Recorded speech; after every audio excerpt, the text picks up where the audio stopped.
Good afternoon, everyone, and welcome to At America. Greetings of virtue, peace, and good health to all of us. How is everyone doing today? Fine, just fine.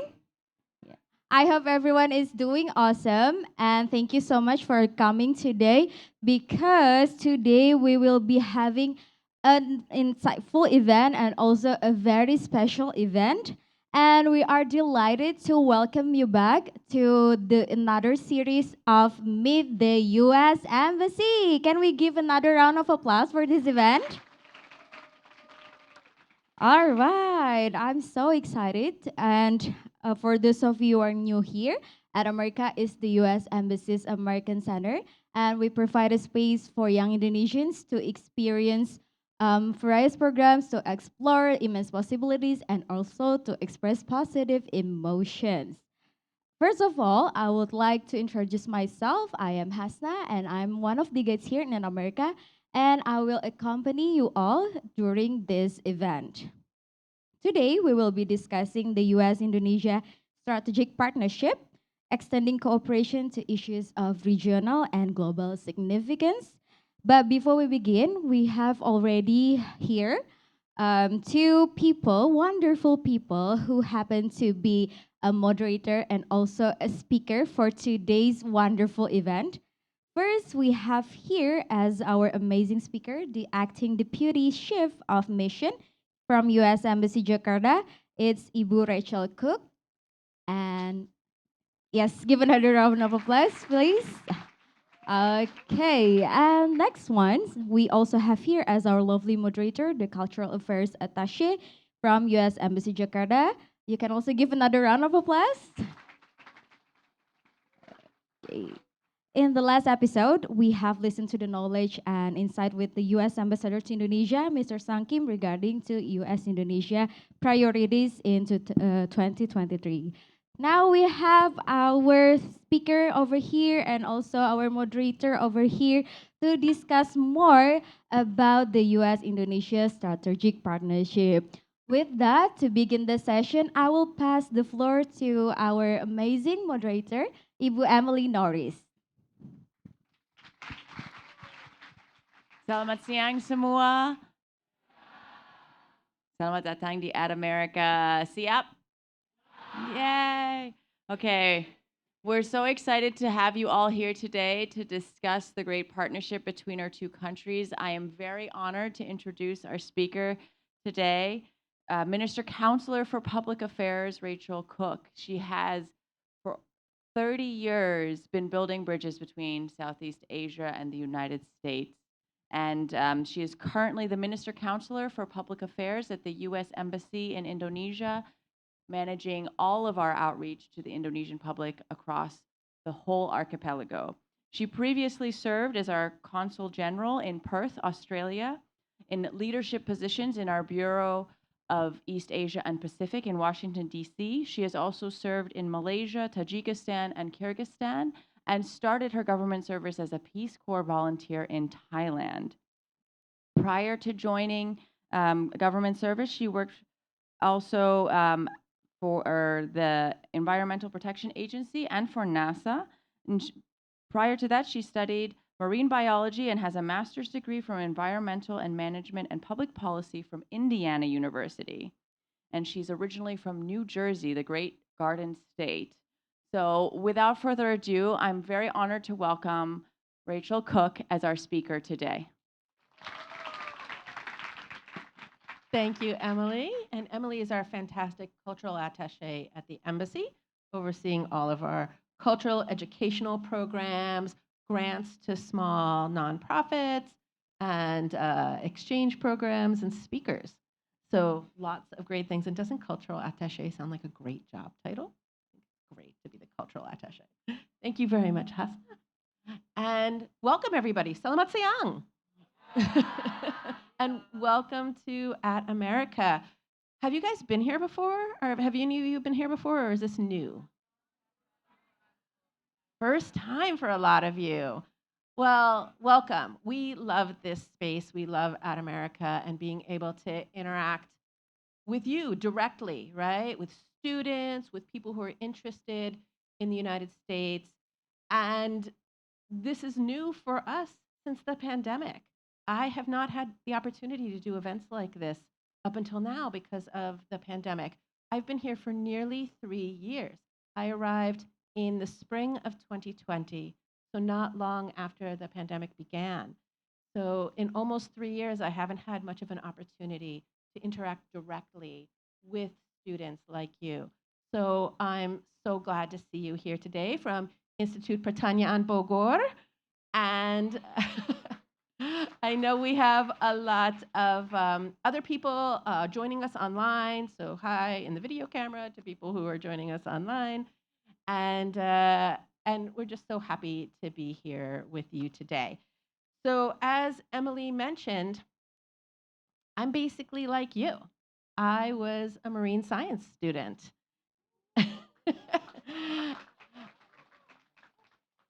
I absolutely adored it. I did both marine science and environmental studies. And later on, maybe in the Q&A time, if you want, I can talk about how I took my career in the sciences and sort of morphed it into a career in diplomacy and international affairs. And I also get to focus on international marine issues and environmental issues. And I love that I get to focus on both of those things at the same time. So I'm excited that you're the audience today. I was one of you, for sure. And today I'm going to basically be speaking about the broad arc of the United States' relationship with Indonesia. It touches like every issue, every sector we have a partnership with Indonesia on. And so I'm going to talk a little bit about each of those things and the history and the future of our relationship, right? The history is long, more than 70 years. So the United States initially supported Indonesia in the independence movement here in the 1940s. And in fact, we were a go-between country between the Dutch and the Indonesians to help the Indonesians prepare for their conference with the Dutch in 1949 to get independence. And so we worked directly with the Indonesians on that process and with the Dutch as sort of the intermediary and the go-between. And part of that happened in a building that is currently on, it actually has always been in downtown Jakarta, but it's on the location where our embassy is now. So there was a house, and there were people who were leading the independence movement for Indonesia in the 1940s. And in that house, they developed much of the documents that were used in independence with the Dutch. And that house is still standing, it is still there, and it is on the grounds of our embassy. So we turned the house into a museum because it's a really important part of Indonesian history. We call it the Heritage House, and we have now made it, since the pandemic has waned and people can come to the embassy, we've made it open to the public. So it's a museum about Indonesian history and partnership with the United States in independence. And you can all come and see it. If you're interested, there's a QR code, I think, on the screen behind me. It'll take you to the Indonesian or to the U.S. Embassy's website, where we have information on how to reserve a spot to come and do a tour of the Heritage House. So I hope you will consider doing that. So that's part of the long history, but you are part of the future, right? The future of the relationship between the United States and Indonesia. And now, over the past 70 plus years, we have developed a strategic partnership with Indonesia. So it's the Indonesia-U.S. Strategic Partnership. And via that partnership, we focus on several different priority issues. So these include increasing our economic development and trade, developing educational and people-to-people ties, which I imagine is something that is of interest to you, educational ties perhaps, strengthening our security partnerships, collaborating to fight emerging global threats like climate change or pandemics, right? And working together on those and supporting the democratic principles that underpin both of our countries, right? We are two of the world's largest democracies in the number 2 and number 3 size democracies in the whole world. India is the biggest democracy, and then the United States and Indonesia. So this is an incredibly strong, important part of our relationship that we both really focus on our democratic principles in our governance. So that's the big picture strategic partnership. And I think at this point, we might ask you a few questions about what you know about this. Yes, thank you so much, Rachel, for that great introduction. Hopefully it's an inspiration for you. And I want to turn it over to our e-guide. We have throughout today's program a couple of interactive sessions where hopefully you can engage, and we'll have some quizzes and polls. So I'm going to turn it over to Hasna now to walk us through our first poll. All right, thank you, Emily. So before we start the discussion, we would love to hear your thoughts about this event and also topics that we would likely to have today. So all audience, please grab your gadgets right now because we will be scanning the barcode, or you can simply go to www.menti.com and enter the code 1418267. All right, we have here 31 people joining us. Okay, we want more than 31. We want all of you. I promise the questions are not going to be hard. All right, 50, still going? You can scan, just take your phone and scan. It's amazing now that we can connect so much through technology. All of our folks online, our online audience, are hopefully scanning and taking the poll at the same time with all of you. So we're really excited to hear what everyone has to think. All right, yes, indeed. We will have an interactive session later. So we already have 71. All right, I think we're good to go. All right, are you guys ready? Yes. All right, first question. Choose the issue that is most important to you. You can choose any issues that you would likely to have today, you would likely to discuss about. First, we have climate change. Second, we have end of COVID-19 and better global health, environmental protection, maintaining peace and security, prosperity and a strong economy with good jobs, excellent relationships between Indonesia and other countries, vibrant and effective democracy, eliminating corruption, human rights for everyone, and last one, we have protections for the media. All right, the poll is going. There is no right or wrong answers, so feel free to choose any of issues that you would interested in. Okay. So far, we have climate change as the highest issue that is the most important to all audience here. Still going?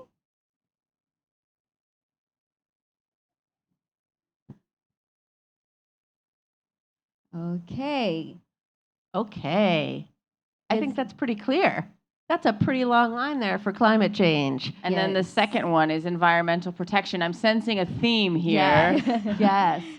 So I was here last month with Ambassador Kim. I was the moderator for his Meet the U.S. Embassy event, and we had a student audience that were mostly students studying political science and international relations, and they had the human rights for everyone at the top. So that's number 2 here. So that's an interesting difference. And also things like the vibrant and effective democracy, which is toward the bottom here. But you are students who are studying environmental science and marine science. So this is not a surprise. And I think we have one more question, right? Yes. So it is exciting to have climate change to be the first topic because we will be having a net zero goal by 2030. So it's kind of related to our future goals. So second question. All right. Oh, these are some pretty cute little memes that Emojis. everyone's used to identify themselves with while taking the first. If you haven't used Menti before, you know, whenever you select a question, it goes through the little image. So Okay. Look at your phone. Trade between the United States and Indonesia supports job creation. How much did trade between the United States and Indonesia grow in 2021? Is it 5%, 15%, or 30%? And now it's a multiple choice. So you have to choose one of the three options. Time's up. Let's find out what is the answer. All right, the answer is 30%. Yes. So a few of you knew the right answer. 15 of you knew the right answer. In 2021, our U.S. trade or trade between the U.S. and Indonesia went up actually more than 30%, and it was $36 billion more than in previous years, and so that's tremendous for Indonesian job growth for sure. And also, as the third and fourth most populous countries in the world, there is a lot more room for growth. 30% is a lot of growth, but it could be 30% again and 30% again. There is a lot of room because the population of the United States and the population of Indonesia absolutely want to continue to have each other's stuff, basically, right? So more trade, more jobs, and we are working toward that. It's an important part of what we do. what are some of the great areas of trade that we have? I think you can probably think of a few. So there's a lot of agricultural trade here, right? So a surprise, I think, for most Indonesians is that the tempeh that you enjoy, 90% of it comes from U.S. soybeans. So Every time you eat tempeh, you're partaking of the trade between our two countries. Isn't that great? it is, it's amazing. And delicious. Yes, and I did not know that until I lived here, that there was so much U.S. soybeans here. So it's pretty cool. And then just last year, actually last February, a year ago exactly, our president, President Biden, he announced from the White House a new strategy. We call it the Indo-Pacific Strategy, and it's a way to build the relationship between the United States and all of the countries of the Asia-Pacific area, right? In the Indian Ocean and Pacific Ocean countries. And part of that is an enormous investment and trade deal here with Indonesia, nearly 700 million US dollars. Wait, what was that number again? Nearly 700 million US dollars. 700 million. In the It's big. Millennium Challenge Corporation Compact, it's called the MCC Compact. It specifically focuses on investments in food security, making sure everybody in Indonesia has all the food that they need. Critical supply chains. We saw a lot in during the pandemic that supply chains really broke down, right? We also saw this as a result of the Russian war in Ukraine when there were wheat supply chains that were completely broken down, oil supply chains.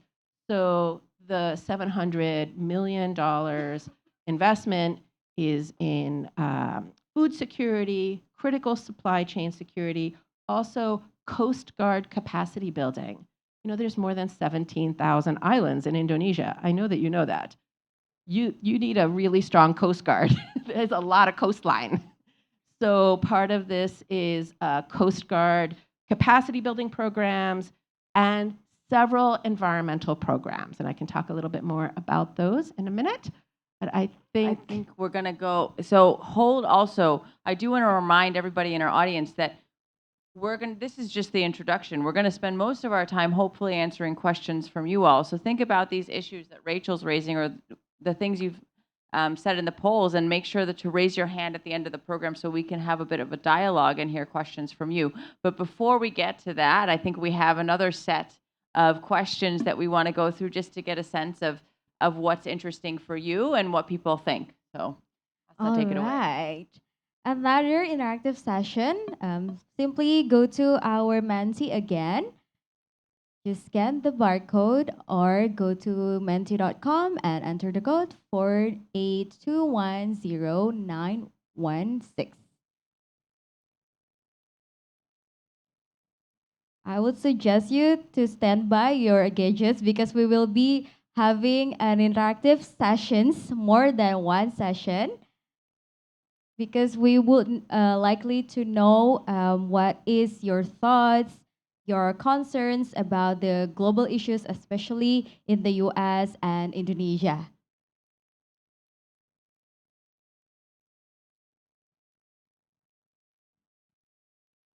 So remember, you also got to be quick. I think you get a special score if you're very fast in answering your Menti Yes. questions, right? So scan that barcode. Okay. 70. Let's go to see our second quiz. First questions of the second quiz. Okay, there are your avatars that you have chosen earlier. I want an avatar. Those are fun. I know. I wonder what my avatar would be. I think I'd pick a rabbit. I saw a koala. I That'd like be good. koalas. I worked in Australia. Okay, let's see which avatars that got it right. So first question, how long have the Indonesian and US Defense Force been cooperating? I'm going to give you a hint. Rachel said this earlier. Is it 14, 27, 70, or 110? Time's up. It's 70 Yes. years. Look at everyone paying attention. Amazing. So not only is the U.S. big picture relationship with Indonesia more than 70 years old, but so are our defense forces and their relationship. And right now, we have over 220 defense partnership engagements with Indonesia every single year. 220. That's like 2/3 of the days of the year. So it's a lot of engagements. We also send from all over the world, we send people in the military or the armed forces from every country to the US to participate in our military universities, West Point, Naval Academy, places like that. And there are more Indonesian military students studying in the United States at our military academies than from anywhere else in the Asia Pacific. So we're really proud of that partnership, and it's a great way for us to interact with the Indonesian students and the military cadets. Last year, actually every year, we hold a joint military exercise. It's called Garuda Shield. And last year, for the first time, we expanded it, and we call it Super Garuda Shield. So it wasn't just between Indonesia and the United States last year, but there were actually 12 other countries from the region, the Japanese and the Singaporeans, the Australians, and a bunch of other countries that participated. So expanding our security partnership in that way is fantastic, that we all get to sort of practice and exercise together. And that was the government of Indonesia's idea, to expand it that way, and we were happy to be able to do it. Now, I think we have another question. So that's our military cooperation, and we do have another question that we're going to turn to now. All right, so we're going to move on to the next question. Second question, be ready.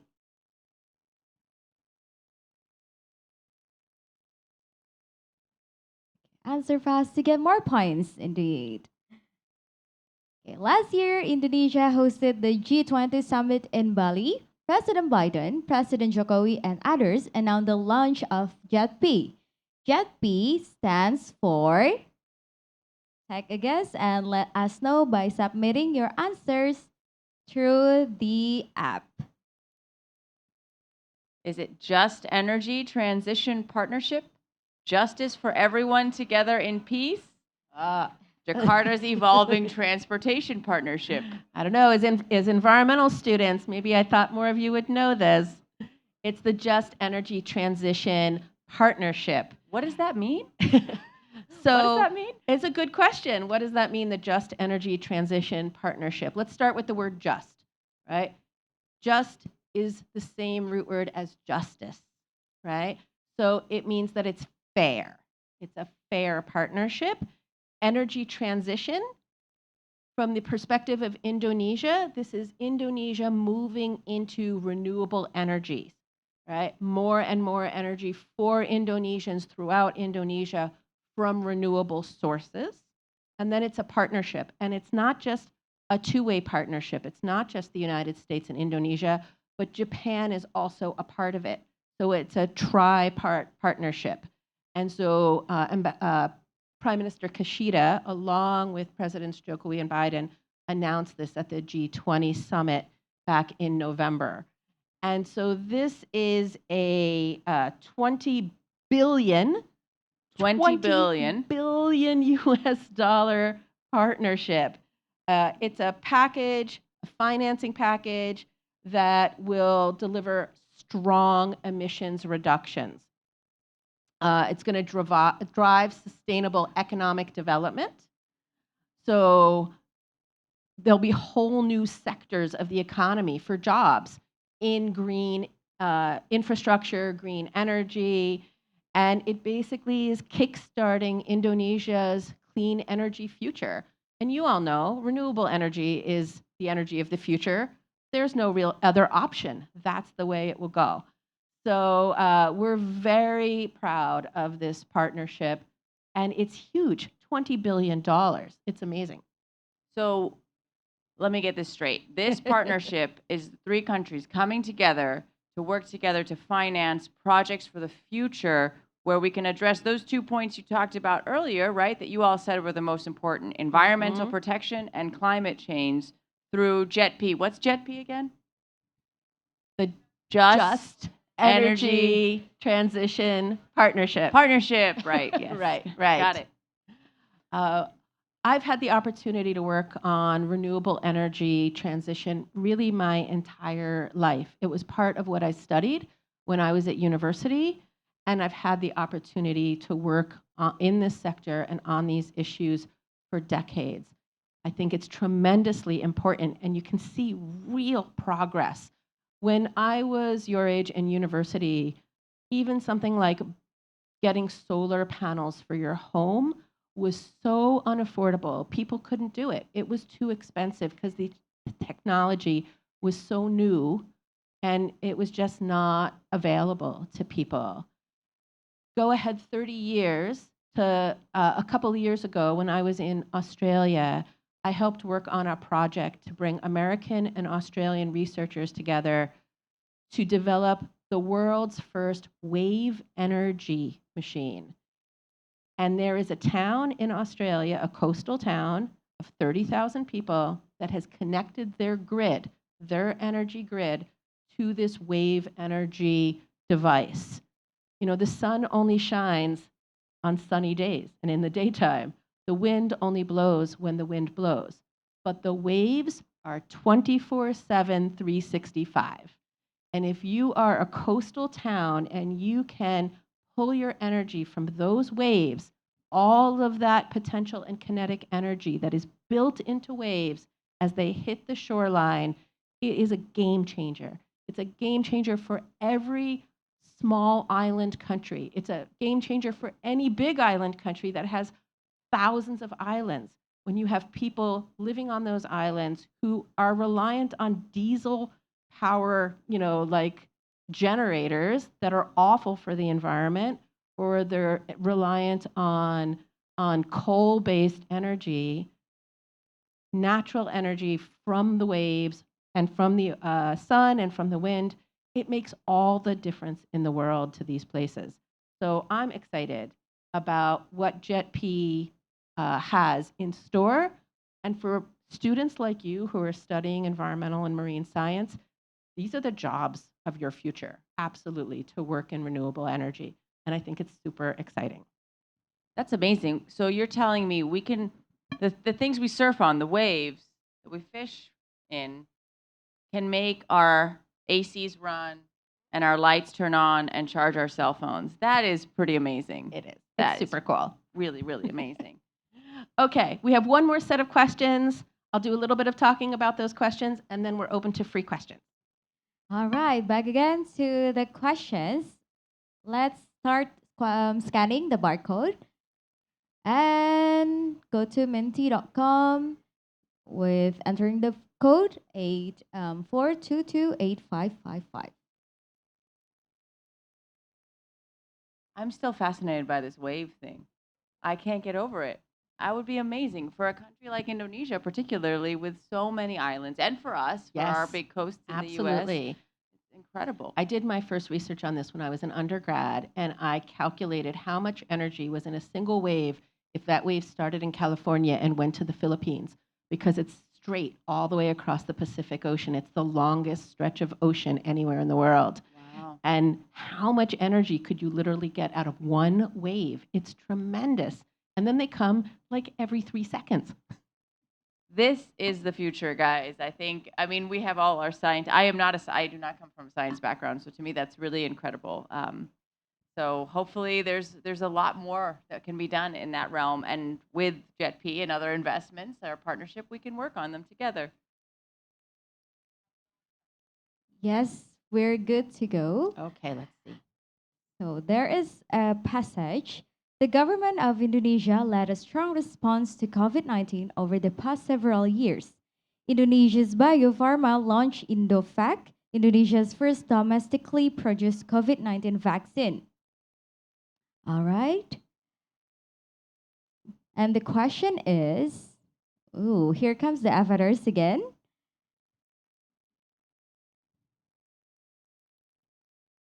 Which U.S. medical school collaborated with Biopharma in the development of Indovac?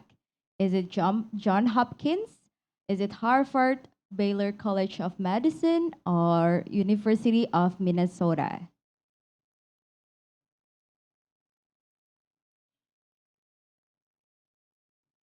Ten seconds All of which are left. great schools, by the way, and you should consider applying to them.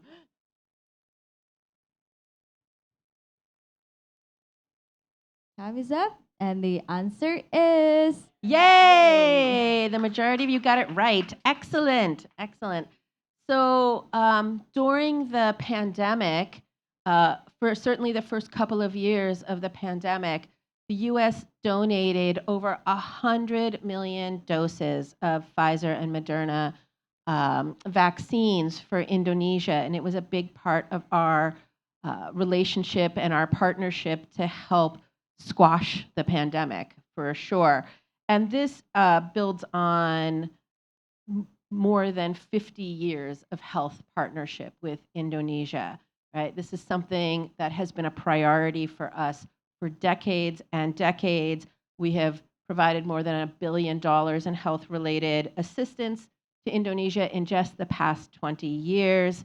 But this partnership with Baylor College, which is in Texas, was a real groundbreaking thing. Indonesia now is developing, it actually has its own COVID-19 vaccine that it was developed here in partnership with Baylor College. And there's no other country in the region that has done something like that. It's a really big deal. And I think that most Indonesian students would never have heard of Baylor College of Medicine, right? It's a small university in Texas, but it's a very important partnership and relationship that we have here in Indonesia.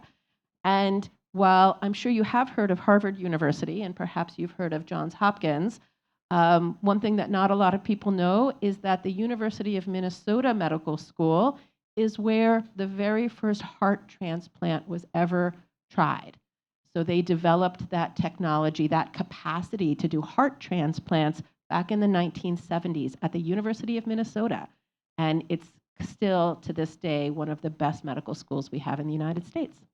So all this cutting edge technology is something that we really do foster in the U.S. Baylor, Minnesota, Hopkins. So if you as scientists want to continue to study in the U.S. or join these programs, you can as well. We'll talk more about that later, but I want to get to our next question. Yeah, we can. All right. So from climate change to our healthcare. So next question is, how many Indonesians are currently studying in the United States? As we all know, we have a very strong relations in education between Indonesia and US, and especially in at America, we have Education USA who are ready to support you to your application to study in the US. What do you think? 1,400 students, 8,000 students, 230,000 students? I mean, Indonesia is a really big country. Excellent, excellent. Well, I'm glad that some of you think that there's 230,000 Indonesians studying in the U.S. That would be amazing. We would love that. We'll get there someday. We'll get there Yes. someday. But 8,000 is an increase over the past few years. Of course, the pandemic reduced the numbers a bit, but even from before the pandemic, 8,000 is an increase. So we were really happy to see that last year.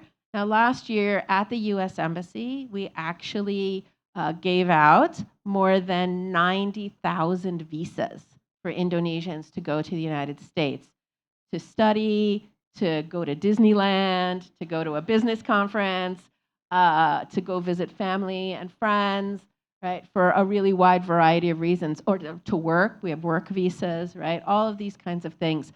So over 90,000 visas just last year. So we are encouraging Indonesians to go to the United States. We want to see more Indonesians go to the United States.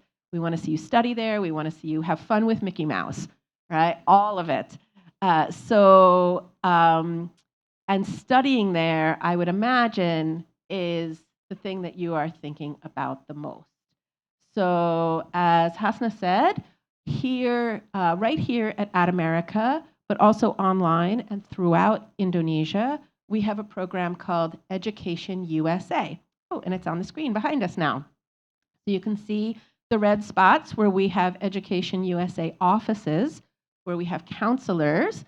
And if you, especially people who are joining us virtually, if you're not in one of these locations, you can still interact with an Education USA counselor virtually or over digital media. You can scan that barcode actually in the corner now, or talk to our advisor, who's right here actually, and set up a advising session directly here at America or virtually. So I love our Education USA program. I've got to tell you, it's not just for Indonesia. We have it all over the world, and I've worked with it out of many of our embassies in other countries. It starts from the very beginning. Like, you're a marine science student and you want to go and do a master's degree in the United States. How do you even know where to start, right? There are over 4,000 colleges and universities in the United States. So the Education USA advisors, they help you narrow it down. What makes sense for you? Which universities and colleges make sense for what you want to study? Also, for the lifestyle you want to have. Do you want to be in the middle of a big city, or do you want to be in a more suburban or rural place? Do you want to be where it snows a lot, or do you not want to be where it snows a lot, right? There are options and opportunities all over the US, and there will be some that fit you well. The Education USA advisor helps you with that. Figure out how to narrow it down. Then once you've narrowed it down, you have to apply. How do you apply? How do you fill out those applications? How do you write those essays? How do you take the TOEFL test? We have TOEFL prep right here at America for free, right? So how do you prepare to take those exams that are required for entrance? How do you take them? How do you submit your scores? All of that, right? They help with all those things. Once you've finally submitted all your documentation, you've been selected by a university, how do you get scholarships to pay for it all? They help you with that, right? So every step of the way, Education USA advisors are there to help, and the entire thing is free. There is no cost to any Indonesian students for this service. So scan the barcode because they are really here to help you, and it's really exciting. Other exciting things we have, for more than 70 years, we've had a program here called Fulbright. Fulbright is our key exchange program in the United States. It's going for master's degrees and PhDs and postdocs to the US to do study, to research, to create research partnerships. For students like you who are focused on the sciences, it's really a great opportunity. Once again, all fully funded, and an opportunity to study in the United States at any one of our fantastic universities. And if you can't quite get to the US right now, or even if you can, we encourage you to join our program called YSEALI. What does YSEALI stand for? Young Southeast Asian Leadership Initiative. Yes. Young Southeast Asian Leadership Initiative, or as I learned yesterday in signing, Oh, YSEALI. yes, very cool. Sign language. So please join YSEALI Network. This is for all across ASEAN. Mhm. And there are over 37,000 Indonesians that are currently part of YSEALI. You just have to be a young Indonesian between the ages of 18 and 35 and interested in leadership, in climate change, in community development, right? And we have fellowships. There are parts of the YSEALI program that take students to the United States for short things, for a 3-week or 2-3 month programs. But there are also regional programs where you get together with YSEALI members from other countries within ASEAN and do regional projects together. There's funding for projects. You can become an alumnus of or an alumna of the program and then get alumni funding. There's all sorts of opportunities through YSEALI, and frankly, you don't ever have to leave home. And there are opportunities to leave home with YSEALI. So you've got your Education USA, Fulbright through Aminef, the Fulbright Commission in Indonesia, and YSEALI across the entire region. And there's so many great opportunities for everybody to engage with the United States. I wanted to say thank you so much, Rachel, for opening this conversation, for laying it out there, the importance of the partnership from the people to level, government, business to business on so many key issues. And I hope now to turn it over to you all in the audience to hear some of your questions about specific parts of what we talked about, or maybe some other things as well. We look forward to hearing from you. And then also, after folks in the audience here, we'll also hear from our audience online. So folks out there tuning in, please do submit your questions, type them in. And we already have a list going, so we'll be sure to ask those as well. So first from the audience, any questions for Rachel? Yeah. Yes. Good afternoon, everyone. Hello, Ibu Rachel, Emily. Hello, beautiful student. My name is Melati Dewi. So I'm a communication strategist. I also work as the interpreter for the UN bodies. And I'm also part of the YSEALI, so you need to join as well. I'm also one of the alumni of the Future Female Business School from the US. Ibu Rachel, it's an honor to meet you today. You are such an inspiring leader. And then at the moment, I'm doing what a movement campaign called #YourVoiceMatters. It's a women empowerment movement. So, Madam, Your Excellency, I would like to learn from your finest and finesse experiences. You're very peculiar. I mean, back then in your decades, right? You learn about like your major in something which is minority for women at that time. If you would like to share and willing to share, I would like, and all of us, I believe, would like to have and learning what exactly your strategy at that time as minority, right? As like women in a very minority situations and an environment, and then to have resiliences right? And then bringing forward that value because you are the example that women or female is the future. Thank you, madam. Thank you so much, Ibu Dewi. Um, so she's not wrong. When I was studying marine science, I was certainly one of the only girls in my classes. But even before that, when I was in high school and in grade school, I was always interested in science. It was never a question. For me, it was what I loved. And we had science clubs in school and we had math clubs and things like that. And I was almost always the only girl in the club or at the fair, at the science fair, that sort of thing.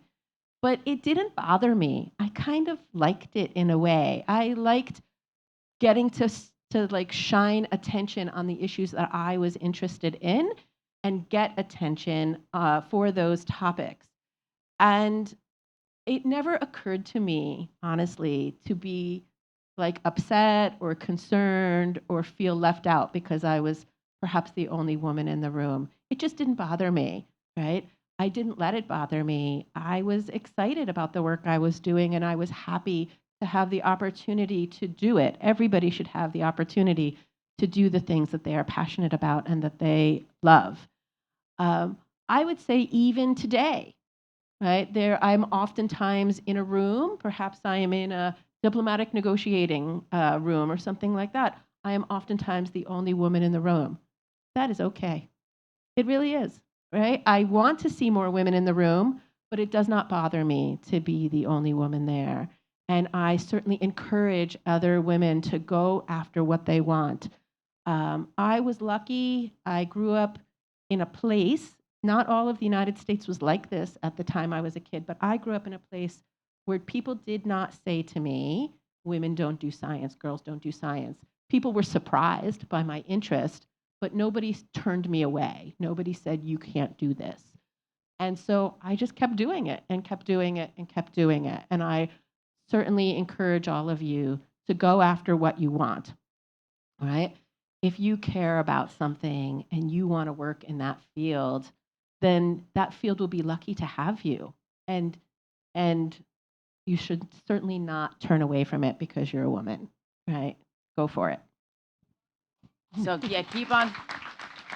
Be brave and keep pushing through the door. You might be the only person in the room, but you should be there. So that's what matters. Yes. Absolutely. Absolutely. Thank you for your question. Thank you. And I'll take a question from our online audience. And this is from Andrea. What are some of the concrete achievements from the U.S. and Indonesia partnership? So what are the achievements that we have had in our partnership? I think we talked about a few in our discussion before, so maybe reiterating some of those or adding to what we already talked about. I think some of you in here should be able to say a few of them. Yeah, maybe, let's see. Should we ask people to answer the question? What's one that we talked about today? Concrete achievements of our partnership. Did I hear a JET-P? Did I hear a Just Energy Transition Partnership? Investing in the environment? Yes. Absolutely, absolutely. You know, just last year at the G20 negotiations, we talked with the government of Indonesia about increasing our educational partnerships. And one of the ways that we have done that is it's a strange partnership, I think. Most people wouldn't expect it, but we have partnered with the Ministry of Religious Affairs to expand English language programs throughout pesantren and madrasas all over the country. So last year, we implemented this with 250 teachers, English teachers at pesantren and madrasas as a pilot program, and we brought in teacher trainers to help improve their English teaching skills. And it was so successful, the students got so much out of it, the teachers got so much out of it, that the Ministry of Religious Affairs have asked us to expand it drastically. So now we are doing this partnership not just with 250 teachers, but with hundreds and hundreds and hundreds more teachers at hundreds and hundreds more pesantren and madrasas.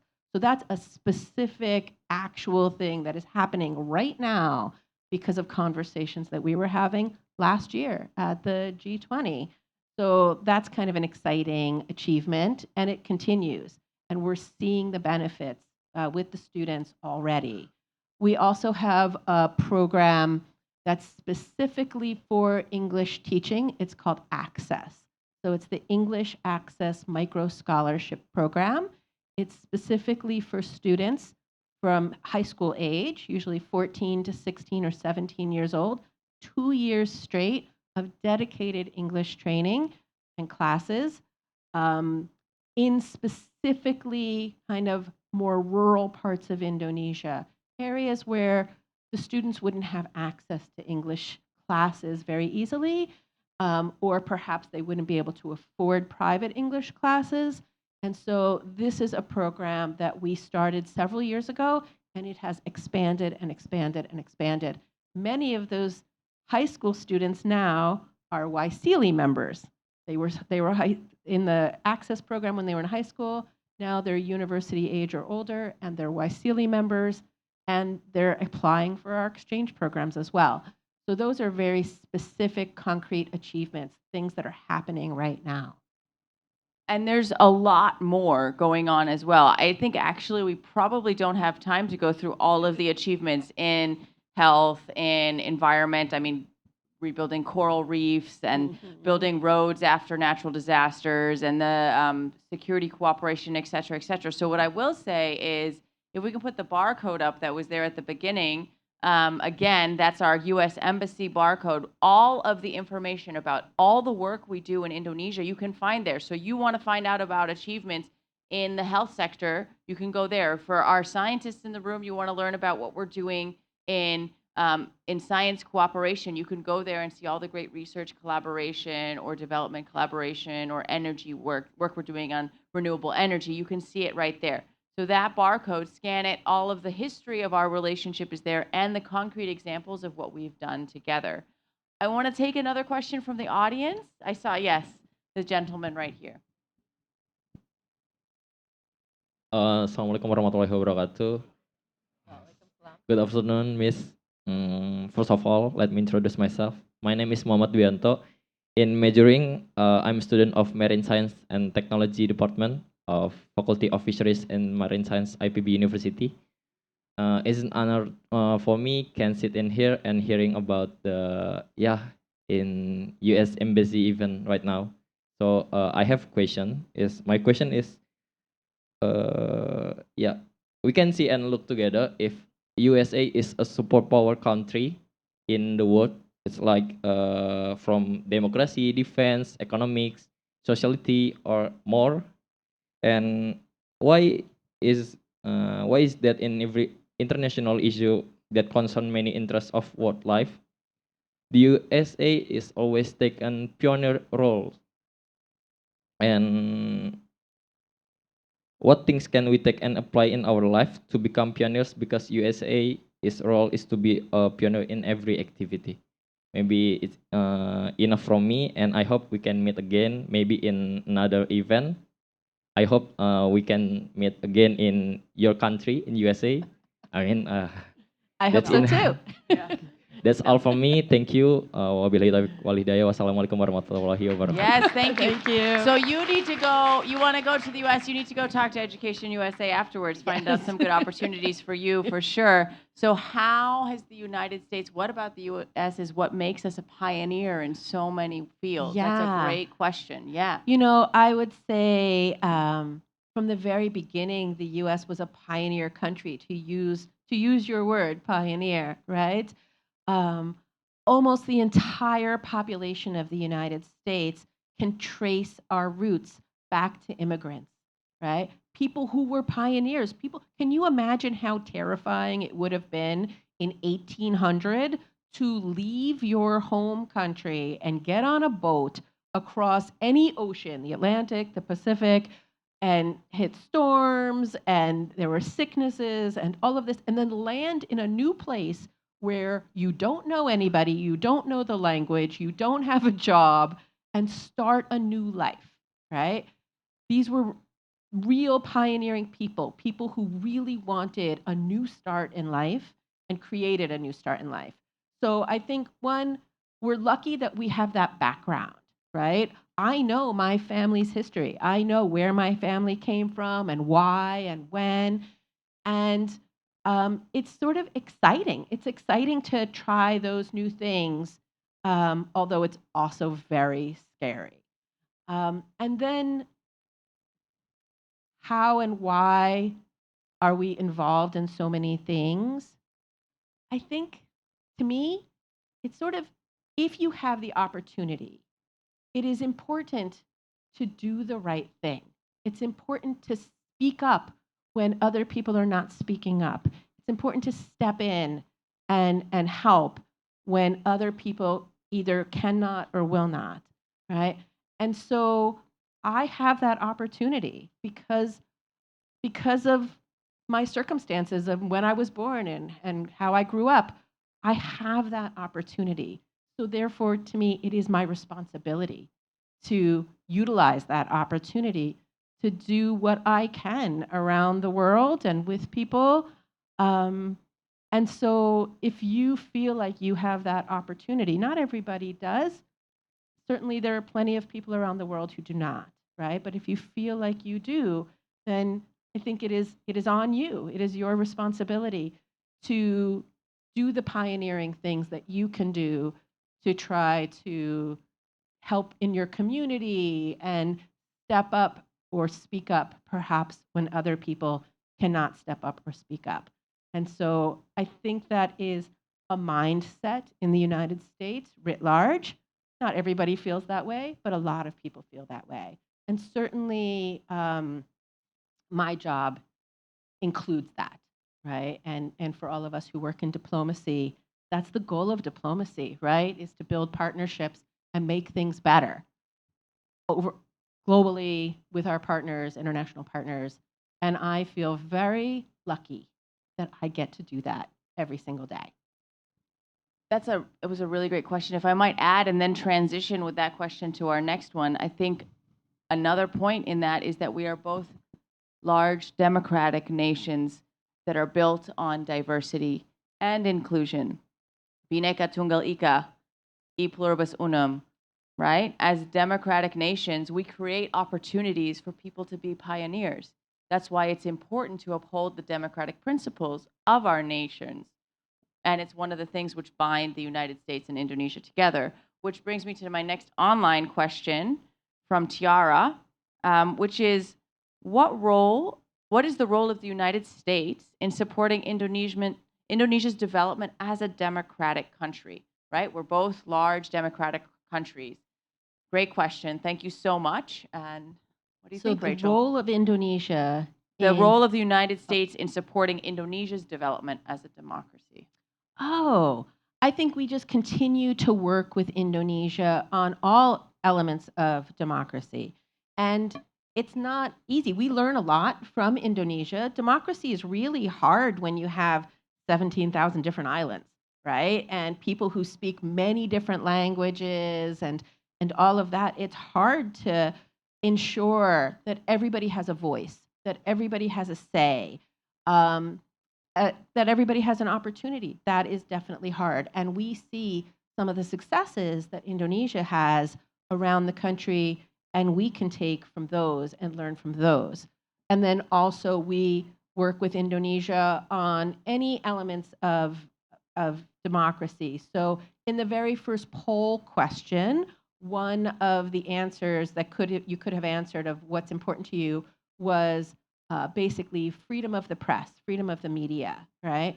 This is a really important part of democracy. The journalists feel that they can say and write what so that they can report what they see and what they are researching so that the public knows. And this is a really hard part of democracy, right? Because oftentimes it's tough to say things as you see them. It might not be pretty what you say. It might not be right what you see. And so to report as a journalist and have free speech and free media in a country is incredibly difficult. And it's something that I think we work with each other on frequently. It's a major part of our partnership on democracy is press freedom. Absolutely. Democratic principles are at the core of both of our countries and our relationship. So great question. Any other questions from our audience here? Yes, from this side, up in the back.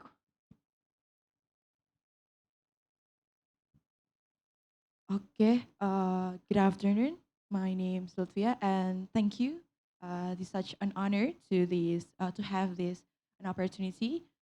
Okay, my major is aquaculture actually, and then so basically this topic I think still related to with my major. And first in first, as we know, Indonesia have wonderful shrimp pound. So, but nowadays, in my point of view, shrimp pounds waste the wastewater of shrimp pound have a big problems in our country.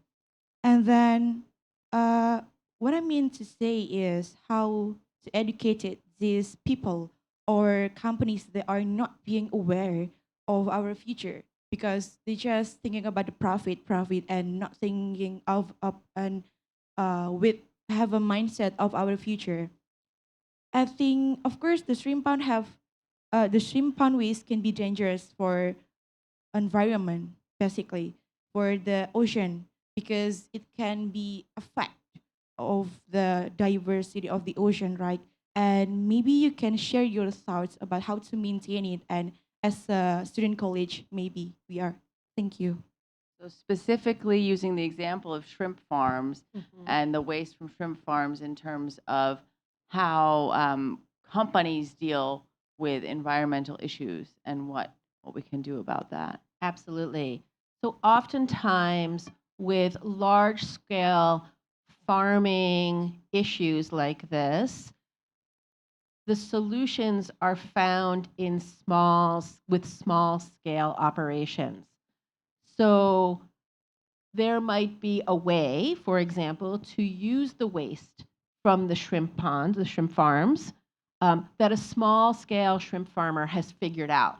How can you basically utilize the waste to have another product? Or can you use it as a fertilizer for your fields? I saw this a lot. I did fish farming for 2 years in rural Thailand. And so how did we use the kind of the mud at the bottom of the ponds after it was like there for too long and it had too much fish feces in it and stuff like that? We would use it as fertilizer in the fields, right? And then you would have a clean bottom to your pond again. So like once a year, we would clean it out that way. If you have a small scale solution that can be expanded for large scale operations like major shrimp farming operations, the idea is showing the company why it is in their best interest to integrate those solutions, right? If the company has got all this waste from a shrimp farm, they're losing money. They're losing money via that waste. So how can they utilize that waste in a way that will make it so they don't lose money? Because as you said, it's really ultimately about it's a company that's going to make money. That's what they want to do, right? So how do they do it in a way that still makes them a profit and makes it so that they have less waste and more goods that they are actually selling? There's absolutely lots of ways to do this. And typically, the ways to do this are found by small scale farmers who they need to do it for the health and benefit of their own small scale farm. They figure out a solution, and then the big companies can run with that solution and expand it. So I hope that helps answer your question. I love that you're studying aquaculture. This makes me so happy. Thank you so much for the great question. To shift gears a little bit to our broader relationship, particularly as Indonesia comes into leadership of ASEAN this year, how does the United States foreign policy towards Indonesia fit into its broader foreign policy objectives in Southeast Asia? And this is from our online audience. Thank you, Alex, for the question. So Indonesia within the regional policy. So as I mentioned earlier, there's a new strategy from the White House, the Indo-Pacific strategy. So this is for all the countries in the Indian Ocean and Pacific Ocean region, right? Of which the U.S. is one, right? We have a big, long Pacific coast, all along California and Oregon and Washington. So, but other than the U.S., what's the next most populous country in the Indo-Pacific? It is Indonesia. Until you get to India, Indonesia is the cornerstone. It's the middle of the Indo-Pacific, and absolutely much of our Indo-Pacific strategy focuses on building our partnership with Indonesia. That strategic partnership that I talked about at the beginning, making it stronger, creating more exchange programs, for example. So just last year, because Indonesia is taking on the ASEAN chair, we have increased the number of exchange programs or participants with Indonesia. And actually throughout the ASEAN region, we're doubling the number of Waisili fellowships.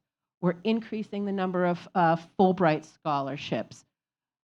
These all have a direct benefit to Indonesia and people here, youth in Indonesia. And so we're very happy, very excited that Indonesia is the chair for ASEAN this year, because we live here in Jakarta and we work here. That means we can work directly on supporting an ASEAN-centric, ASEAN-led Southeast Asia, and we're happy to support that. Absolutely. ASEAN is central to all of the work that we do in Indonesia, and Indonesia is central to ASEAN. So one more question from our audience, please. Okay, right here in the front. Okay, thank you for the opportunity. My name is Valerie Kalea, and I'm here represents the Aquatic Resource Management Department from Ipaibé University. And I want to ask about the blue and green economy, which we may familiar or may not be familiar with it. And I want to ask about what's your strategy to make people aware of renewable source energy on Earth that I think could enhance the human welfare on Earth, because as you mentioned before, you can use waves as a source of energy like that. Thank you. Yeah, blue and green energy. I love it. Yes. So we talked a lot actually about JET-P and the investment in changing from having coal-based energy to renewable energy. That is huge. But your question focused more on how are we talking about it? How are we letting people know? So we certainly have lots of social media, for example, and tons of followers. We go around the country and we talk about these things and we say, this is important. We want you to participate. We want you to be involved, because renewable energy really is the future for everybody. And it kind of has to be, right?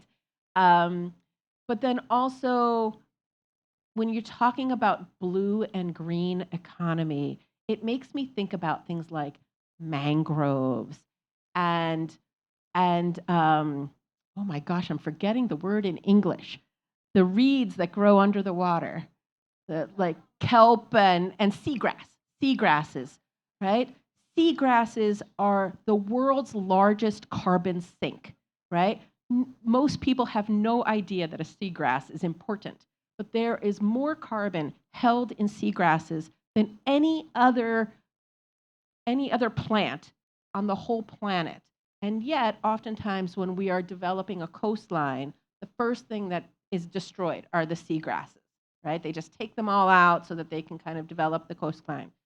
So it's incredibly important to have this conversation, to talk with people about the fact that preserving seagrass beds is absolutely one of the most important things we can do to help reduce climate change.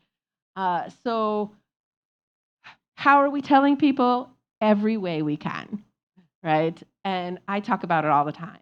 I love these topics. I think they're so important. I'm glad I have the opportunity to talk about them. And I'm glad that you are focused on it too, right? It's important. So thank you. I will say thank you for that great question. To add to that, you know, if you have an idea you want to put forward for us to work together on, welcome to Add America. In this space, we are always looking for partners, right? You want to do a program to talk to youth about the importance of the blue economy, the green economy, and what young people can do about it, not just from your faculty, but from others. Reach out to Add America, reach out to my team at the embassy, and we'll work together on a program. We could do it here. We could do it live with an audience. And we love to hear about your ideas because we don't want to be the only ones trying to think about these issues. Everybody should be thinking about these issues. We want to partner with you to promote combating climate change together, to promote educational opportunities, to find ways to partner as people between our two countries. So thank you for that great idea, and do let us know how we can work together on it. And I think we're coming up on time. So Rachel, what are your final words for us as we wrap up today's program? Thank you so much for everything that you've shared with us. We hope this is the beginning and not the end of a dialogue with everybody here today. Thank you. I wanna echo what you just said about Add America. Not only can we build programs here to have conversations about topics that you're interested in, it's not just a conversation here. It's not even just a conversation between the United States and Indonesia, because we oftentimes have programs here and people from all over the region join virtually and have conversations via the screens or via, you know, the chats. So just yesterday we had a program here where Malaysia and Brunei joined as well, right? This is very common. And so it's an opportunity to expand your conversation and your dialogue throughout the whole region, and not even just with Indonesia. I really enjoyed this time hearing from you, what is important to you. I hope that you feel like you got something out of it as well. What are we doing at the embassy? I basically told you all the things that we are doing at the embassy, or many of the things that we are doing, and why we are doing them, and how we are doing them together with Indonesia. That's really how we spend our days, is building these partnerships and having things actually take root on the ground with people all over the country. And I also want to say again, like, go for your dreams. I'm so excited that you're all focused on these issues, and it's not everybody in the world who wants to work with like slimy things in the ocean, right? And I'm really glad that you want to focus on that. And thank you so much for your time today. Thank you so much for coming today. All right, there was our discussion with Ibu Rachel Cooke and also Ibu Emily. Thank you so much. It's an honor for us for having you here to discuss more about the U.S. Indonesia Strategic Partnership. Hope everyone find it insightful, and it's always exciting to have such platform to discuss more about the topics that you are interested in. So there are so many ways we can do regardless the field that you are interested in or the field that you are currently working on, to continue to provide more momentum to network and to collaborate in order to tackle society's complex needs and share solutions to the world's issues, specifically to the US and Indonesia. So as Ibu Emily mentioned earlier, feel free to reach out to Add America, because we will feature your ideas in this stage, in this room, to have more impactful session with you guys, and we will also looking forward for that. And also stay tuned to our upcoming Meet the U.S. Embassy, because it's always a pleasure for us to have you guys again here. Follow us on our social media. We are on Instagram, Facebook, and Twitter at AT America. Also, you can also rewatch our events through our YouTube channel at AT America. With that, I think it's time to say farewell. Thank you so much for having us today. My name is Hasna. See you on the next Meet the U.S. Embassy. Can